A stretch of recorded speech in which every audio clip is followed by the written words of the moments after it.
So hello guys, welcome back to RD carbon cleaner. ఈ రోజు మన నిజాంపేట్ హై టెన్షన్ లైన్ లో ఉన్నాం అండ్ మనం చేసే వెహికల్ వచ్చేసి స్విఫ్ట్ డిజైర్.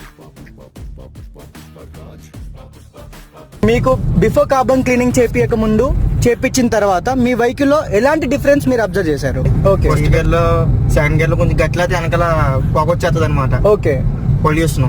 ఓకే, స్పీడ్ లాగినప్పుడు పొల్యూషన్ తగ్గింది వెనకాల. ఓకే. నెక్స్ట్ ఏంటంటే బండి బీట్ ఫస్ట్ సెకండ్ స్పీడ్ లో అయితే బీట్ మారిపోతుంది స్లో చేసినప్పుడు. ఓకే, అది కొంచెం స్మూత్ అనిపిస్తుంది. ఇప్పుడు ఓకే, కార్ అయితే ఇప్పుడు ముందు మీద కొంచెం స్మూత్ గా వెళ్తున్నట్టు అనిపిస్తుంది. వెహికల్ పూర్ కూడా కొంచెం బాగానే ఉంది అన్న ముందు మీద.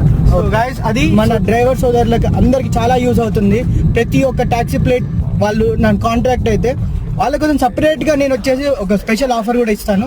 సో కాంటాక్ట్ అవ్వండి అండ్ ఇలాంటి ప్రాబ్లమ్స్ ఏమున్నా కానీ సాల్వ్ చేసుకోండి. లో ప్రైస్ లో, హై రిటర్న్స్ లో అండ్ హై పర్ఫార్మెన్స్ తో మీ వెహికల్ మెయింటైన్ చేసుకోండి. Stay tune, don't forget to like, share and subscribe my YouTube channel and follow my